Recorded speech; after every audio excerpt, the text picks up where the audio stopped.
नमस्कार दोस्तों, लक्ष्मी ट्यूटोरियल में आप सभी का स्वागत है। वर्ल्ड ज्योग्राफी से आज फिर मैंने कुछ प्रश्नों को तैयार किया है, तो चलिए शुरू करते हैं। पहला प्रश्न है, निम्नलिखित को उत्तर से दक्षिण क्रम में व्यवस्थित कीजिए। तो इसमें दिए गए हैं जैसे Ecuador, Guyana, Colombia, Venezuela, Suriname. हमें देखना है कि पहले कौन सा होगा, उसके बाद क्योंकि हमें नॉर्थ टू साउथ व्यवस्थित करना है।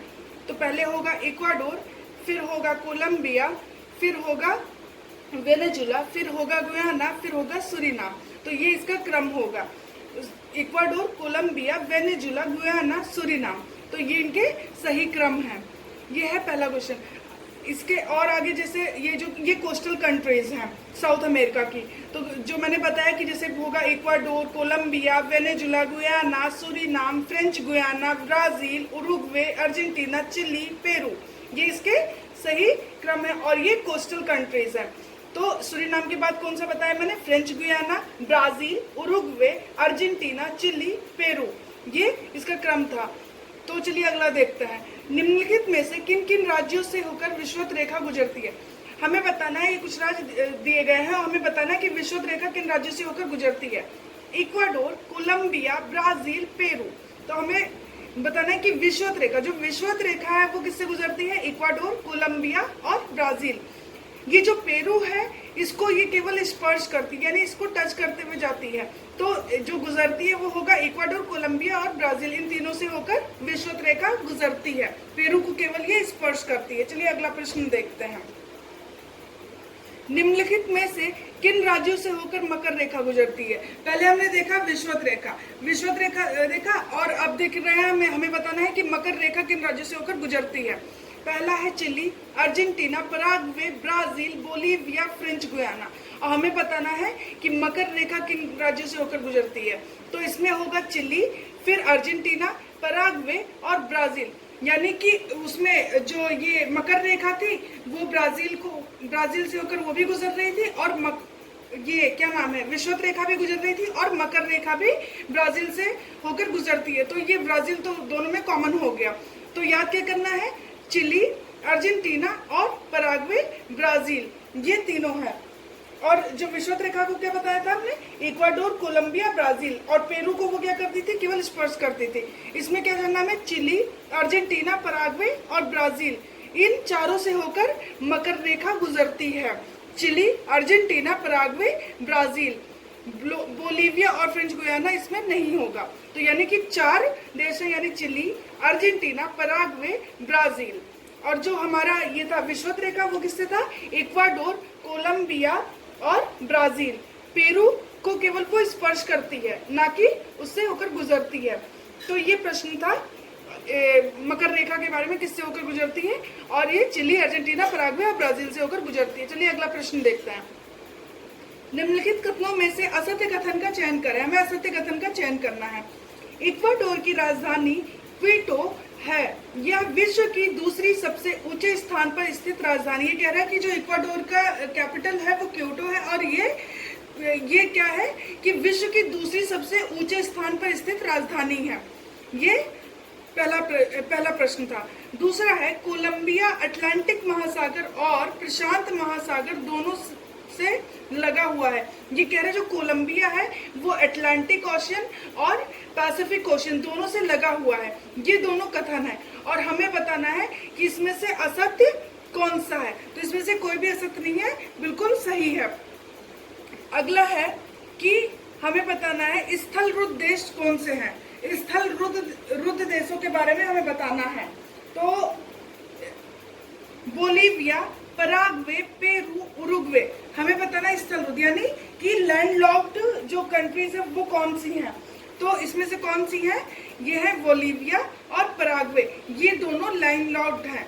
तो लैंडलॉक्ड कंट्रीज में कौन सी होगी? बोलीविया और पराग्वे स्थल रुद्ध, बाकी पेरू और उरुग्वे नहीं होगा। अगला देखते हैं।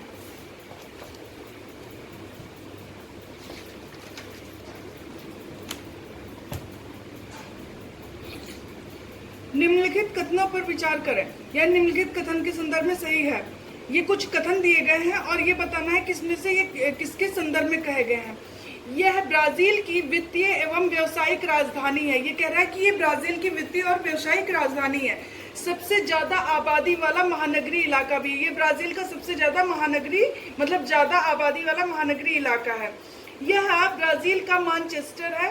यह चाय व्यापार के लिए भी प्रसिद्ध है। इसका नाम संत के सम्मान में रखा गया था। ये कह रहा है कि ये ब्राजील का मैनचेस्टर भी इसे बोला जाता है और ये चाय व्यापार के लिए भी प्रसिद्ध है और इसका नाम संत के सम्मान में रखा गया था। तो ये किसके संदर्भ में ये कथन कहे गए हैं? तो Sao Paulo, Argentina, Brasilia, Chile. तो ये पहले क्या बोल रहा था कि वित्तीय और व्यवसायिक राजधानी है और सबसे ज्यादा आबादी वाला महानगरी इलाका है। तो ये साओ पाओलो के बारे में बोल रहा था और ये तारसूस के संत पाल के नाम पर इसका नाम रखा गया था, तारसूस के संत पाल के नाम पर। और ये ब्राजील का मैनचेस्टर भी है, चाय व्यापार के लिए भी ये प्रसिद्ध है और ये सबसे ज्यादा आबादी वाला महानगरी इलाका भी है और ब्राजील की वित्तीय और व्यवसायिक राजधानी भी है साओ पाओलो। अगला प्रश्न देखते हैं, निम्नलिखित में से सत्य कथन का चयन करें। पहला है, उरुग्वे एकमात्र देश है जो उष्ण कटिबंध में नहीं है। ये कह रहा है कि जो उरुग्वे है वो एकमात्र ऐसा देश है जो कि उष्ण कटिबंध में नहीं है। दूसरा कथन है, दक्षिण अमेरिका को पक्षियों का महाद्वीप भी कहते हैं। ये साउथ अमेरिका के बारे में बोल रहा है कि इसे पक्षियों का महाद्वीप कहते हैं। तीसरा कथन है, एंडीज एक नवीन मोड़दार पर्वत है। ये अल्पाइन पर्वत कौन से होते हैं? वो जो कि सेनोजोइक काल में जिनका निर्माण हुआ हो, क्योंकि जो वो भूगर्भिक पीरियड होता है उसे बताया था मैंने कि कौन कौन से। तो जो सेनोजोइक काल में जिनका निर्माण हुआ हो जिन पर्वतों का, वो अल्पाइन होते हैं। और ये एंडीज पर्वत को बोल रहा है कि एक नवीन मोड़दार पर्वत है, ये अल्पाइन पर्वत का उदाहरण है। तथा यह विश्व का सर्वाधिक अक्षांशीय विस्तार वाला पर्वत श्रेणी है। अमेरिका की सबसे लंबी पर्वत श्रेणी भी है। ये कह रहा है कि ये विश्व का सर्वाधिक अक्षांशीय विस्तार वाला पर्वत श्रेणी है और ये अमेरिका की भी सबसे लंबी पर्वत श्रृंखला है। तो ये चारों कथन थे और ये चारों ही कथन बिल्कुल सही है कि जो उरुग्वे है वो एकमात्र ऐसा देश है जो कि उष्ण कटिबंध में नहीं है। दक्षिण अमेरिका को क्या कहा जाता है? पक्षियों का महाद्वीप कहते हैं। एंडीज एक नवीन मोड़दार पर्वत है और ये अल्पाइन पर्वत भी है क्योंकि ये सेनोजोइक काल में इसका निर्माण हुआ था। और ये विश्व का सर्वाधिक अक्षांशीय विस्तार वाला पर्वत श्रेणी है। अमेरिका की सबसे लंबी पर्वत श्रृंखला भी है एंडीज। तो ये सभी कथन बिल्कुल सही थे। चलिए अगला प्रश्न देखते हैं। पहला कथन है, इसमें हमें क्या करना है? असत्य कथन का चयन करना है। कोटोपैक्सी एक सक्रिय ज्वालामुखी पर्वत का उदाहरण है। यह विश्व का सबसे ऊंचा सक्रिय ज्वालामुखी है तथा विश्व का दूसरा सबसे ऊंचाई पर स्थित ज्वालामुखी है। ये कोटोपैक्सी के बारे में बोल रहा है कि ये एक सक्रिय ज्वालामुखी पर्वत का उदाहरण है और ये विश्व का सबसे ऊंचा सक्रिय ज्वालामुखी है, ऊंचा सक्रिय ज्वालामुखी है तथा विश्व का दूसरा सबसे ऊंचाई पर स्थित। सबसे ऊंचा विश्व का, लेकिन सेकेंड नंबर पे ये ऊंचाई पर स्थित ज्वालामुखी है। ये पहला कथन है। दूसरा है, एंडीज की सबसे ऊंची चोटी एंकांकागुआ है।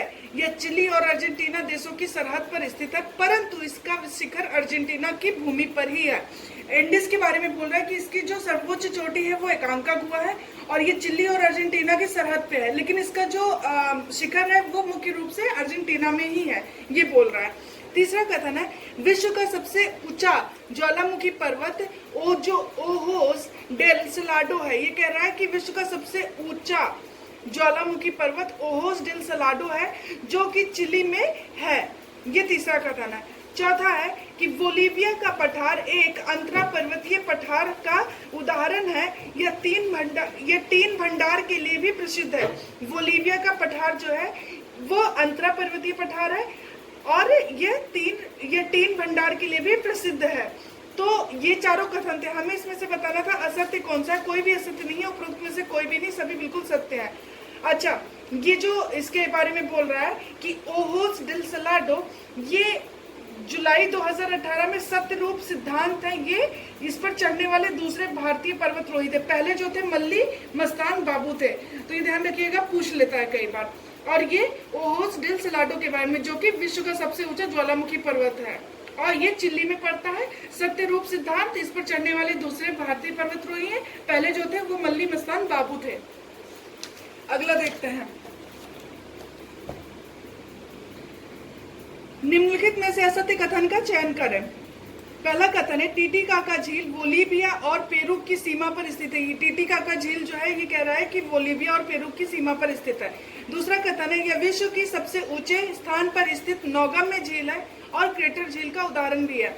ये कह रहा है कि जो टीटीकाका झील है वो बोलीविया और पेरू के सीमा पर स्थित है और ये विश्व की सबसे ऊंचे स्थान पर स्थित नौगामी झील है और ये क्रेटर झील का उदाहरण भी है।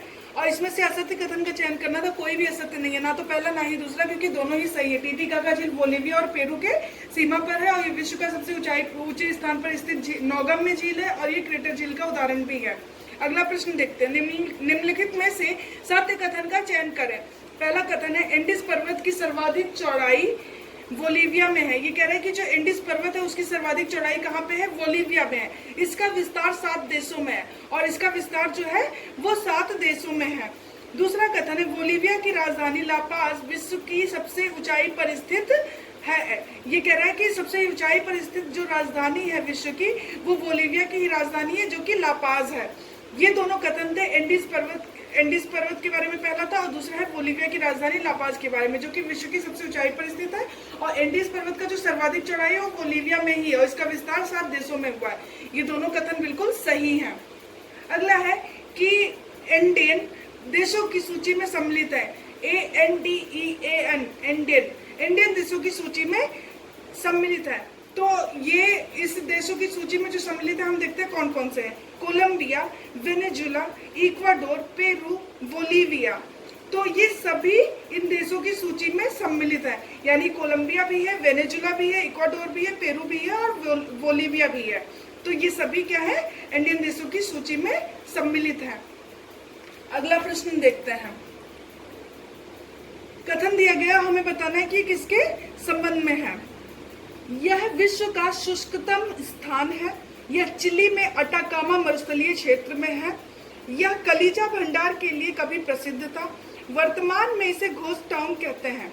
ये कह रहा है कि ये विश्व का शुष्कतम स्थान है और ये चिली के अटाकामा मरुस्थल जो है, अटाकामा डेजर्ट वहां पे है, उस एरिया में है और ये कलीजा भंडार के लिए कभी प्रसिद्ध था, लेकिन आज की अभी वर्तमान में इसे घोस्ट टाउन कहते हैं। ये किसके संबंध में ये कथन है?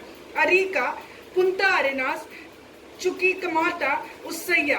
तो ये अरिका के बारे में बोल रहा है। ये विश्व का शुष्कतम स्थान है। ये चिली में जो अटाकामा मरुस्थल क्षेत्र है वहां पर है और ये कलीजा भंडार के लिए कभी प्रसिद्ध था, लेकिन आज इसे अरिका को क्या बोलते हैं? घोस्ट टाउन कहते हैं।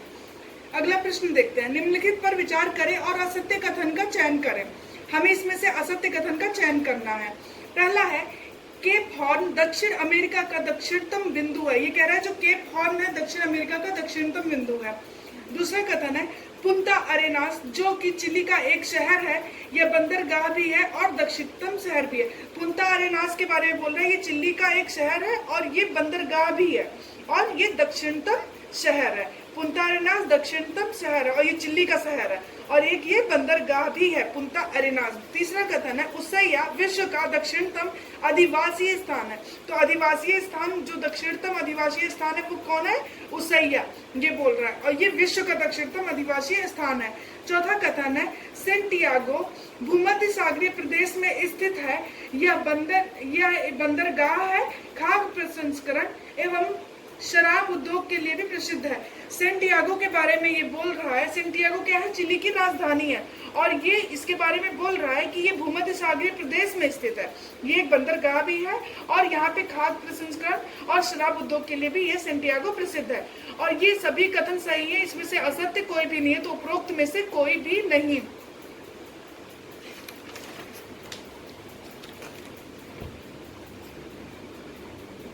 निम्नलिखित में से असत्य कथन का चयन करें। पहला है मैगेलन जलसंधि जो कि प्रशांत महासागर और अटलांटिक महासागर को जोड़ती है, जबकि मुख्य चिली और टिएरा डेल फुएगो को अलग करती है। ये कह रहा है कि जो मैगेलन जलसंधि है वो प्रशांत और अटलांटिक को जोड़ती है, लेकिन मुख्य चिली और टिएरा डेल फुएगो को अलग कर देती है। चिली और टिएरा डेल फुएगो को अलग करती है, जबकि प्रशांत और अटलांटिक को जोड़ती है मैगेलन जलसंधि। दूसरा है रोजेरियो से बाहिया ब्लांका तक। ये कह रहा है रोजेरियो से बाहिया ब्लांका तक अर्धचंद्राकार क्षेत्र है। यह क्षेत्र गेहूं उत्पादन, पशुपालन और मांस प्रसंस्करण के लिए भी प्रसिद्ध है। ये कह रहा है कि जो रोजेरियो से बाहिया ब्लांका तक का जो क्षेत्र है वो अर्धचंद्राकार है। अर्धचंद्राकार यानी कि ऐसा कुछ होगा और ये ये किस लिए? ये गेहूं उत्पादन के लिए, पशुपालन और मांस प्रसंस्करण के लिए प्रसिद्ध है। ये दूसरा कथन है। और चौथा है कि मोंटेवीडियो और ब्यूनस आयर्स दोनों बंदरगाह हैं। यहाँ से गेहूं और मांस का निर्यात होता है तथा मांस प्रसंस्करण उद्योग भी प्रसिद्ध है। ये कह रहा है कि जो मोंटेवीडियो और ब्यूनस आयर्स है ये दोनों बंदरगाह हैं और ये गेहूं और मांस का यहाँ से क्या होता है, इन दोनों जगह से गेहूं और मांस का निर्यात होता है। मांस प्रसंस्करण उद्योग के लिए भी प्रसिद्ध है। ये मोंटेवीडियो और ब्यूनस आयर्स के बारे में बोल रहा था। चौथा है पेंटागोनिया का पठार एक गिरिपदीय पठार है। क्यों? क्योंकि इसके एक तरफ पर्वत है। यह वृष्टि छाया क्षेत्र है। इसे पेटागोनिया मरुस्थल भी कहते हैं। यह शीत मरुस्थल नहीं है। यह अर्जेंटीना में है। भेड़ पालन के लिए प्रसिद्ध है। पेंटागोनिया के पठार के बारे में ये बोल रहा है कि ये किसका उदाहरण है? ये गिरिपदीय पठार का उदाहरण है, जिसके एक तरफ पर्वत भी है, इसलिए इसे यह वृष्टि छाया क्षेत्र में है और इसे पेंटागोनिया मरुस्थल भी कहते हैं। लेकिन ये कह रहा है कि ये जो पेंटागोनिया का मरुस्थल है ये शीत मरुस्थल नहीं है। ये अर्जेंटीना में है। भेड़ पालन के लिए प्रसिद्ध है। हमें इसमें से असत्य कथन का चयन करना था और यही जो आखिरी वाला है यानी चौथा कथन है यही असत्य है। क्यों? क्योंकि पेंटागोनिया का जो पठार है वो गिरिपदीय पठार का उदाहरण है, बिल्कुल सही है। वृष्टि छाया क्षेत्र में है, ये भी बिल्कुल सही है। पेंटागोनिया मरुस्थल भी कहते हैं, ये भी बिल्कुल सही है। ये शीत मरुस्थल नहीं, ये गलत है क्योंकि ये शीत मरुस्थल है और ये अर्जेंटीना में है, ये भी ठीक है। भेड़ पालन के लिए ये प्रसिद्ध है, ये भी बिल्कुल ठीक है। फ्रेंड्स, जो ये मैंने बताया था कि रोजेरियो और बाहिया ब्लांका ये जो एरिया है ये पूरा इस टाइप का था और यहाँ पे जो ये अर्धचंद्राकार यहाँ से यानी कि ये जो रोजेरियो है और ये है बाहिया ब्लांका, यहाँ तक का जो क्षेत्र है ये क्या है? अर्धचंद्राकार क्षेत्र है। और इसी क्षेत्र में क्या होता है? ये मांस गेहूं उत्पादन के लिए ये प्रसिद्ध है। और ये एरिया जो है पूरा ये कौन सा? पंपास घास एरिया है, मतलब पंपास घास का मैदान है। और यहीं पर ये जो अर्धचंद्राकार यानी कि ये रोजेरियो से बाहिया ब्लांका तक का ये अर्धचंद्राकार क्षेत्र है और यहीं पे क्या होता है? पशुपालन, मांस प्रसंस्करण और गेहूं उत्पादन के लिए ये प्रसिद्ध है ये जो एरिया। और ये पूरा जो है ये क्या है? कौन सा मैदान है? ये पंपास घास का मैदान है। तो अच्छा, पंपास घास का मैदान, पंपास कहाँ पे बोलते हैं? इसे अर्जेंटीना में बोलते हैं। और ये जो समशीतोष्ण घास के मैदान होते हैं इसे अर्जेंटीना में क्या बोला जाता है? पंपास। तो ये पंपास घास का मैदान है। तो ये था इसके बारे में। अच्छा, एक चीज और, ये जो मोंटेवीडियो है ये किसकी राजधानी है? उरुग्वे की राजधानी है। उरुग्वे जो है सबसे नगरीकृत देश है साउथ अमेरिका का। अच्छा, और ये जो ब्यूनस आयर्स है ये अर्जेंटीना की राजधानी है। तो ये था कुछ कथन और मैंने बता दिया इसमें से असत्य कथन का चयन करना था, जो कि पेंटागोनिया का पठार एक शीत मरुस्थल का पठार नहीं ये बोल रहा था, जबकि ये शीत मरुस्थल पठार ही है। इस वजह से ये वाला जो है कथन गलत था। तो इसमें से केवल चौथा ही गलत है, बाकी बिल्कुल सही है।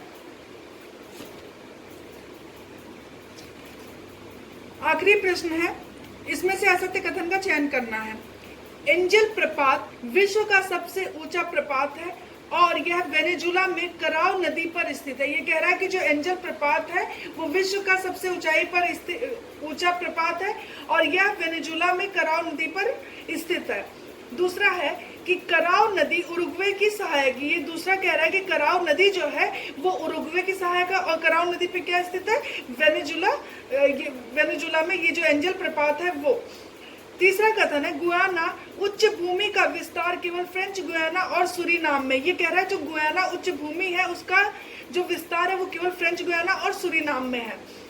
अगला है ओरिनिको नदी गुयाना उच्च भूमि से निकलती है तथा इसके बेसिन को खनिज तेल भंडार के लिए जाना जाता है। तो ओरिनिको नदी को ये बोल रहा है कि ये जो गुयाना उच्च भूमि है वहीं से निकलती है और इसका जो बेसिन है वो किसके लिए? खनिज तेल भंडार के लिए प्रसिद्ध है। तो ये चार कथन थे, हमें असत्य कथन का चयन करना था। तो इसमें से दूसरा और तीसरा गलत है। क्यों? क्योंकि ये जो कराव नदी है वो ओरिनिको की सहायक है, ना कि उरुग्वे की सहायक है। ये दूसरा कथन। और तीसरा कथन क्यों गलत है? क्योंकि जो गुयाना उच्च भूमि है उसका विस्तार French Guiana, Suriname, Brazil, Venezuela इन 4 जगहों पे है। और ये जो गुयाना उच्च भूमि है वो उष्ण कटिबंधीय घास का मैदान है इसका क्षेत्र और इसे क्या कहा जाता है? लानोस कहा जाता है। किसे? गुयाना उच्च भूमि को लानोस कहा जाता है और ये उष्ण कटिबंधीय घास मैदान का क्षेत्र है। तो ये था आज का आखिरी प्रश्न, और मैंने बता दिया इसमें से असत्य कौन सा होगा, दूसरा और तीसरा, क्योंकि कराओ नदी उरुग्वे की सहायक नहीं है। ये जो है किसकी सहायक है, ओरिनिको की सहायक है। और गुयाना उच्च भूमि का विस्तार French Guyana, Suriname, Brazil, Venezuela में हुआ है, ना कि केवल फ्रेंच गुयाना और सुरीनाम में। ये दोनों कथन गलत थे। बाकी ओरिनिको नदी गुयाना उच्च भूमि से ही निकलती है और इसका जो बेसिन है वो खनिज तेल भंडार के लिए प्रसिद्ध है। तो आज के लिए इतना ही। Thank you so much. अगर वीडियो अच्छा लगे लाइक और सब्सक्राइब करिए। Thank you.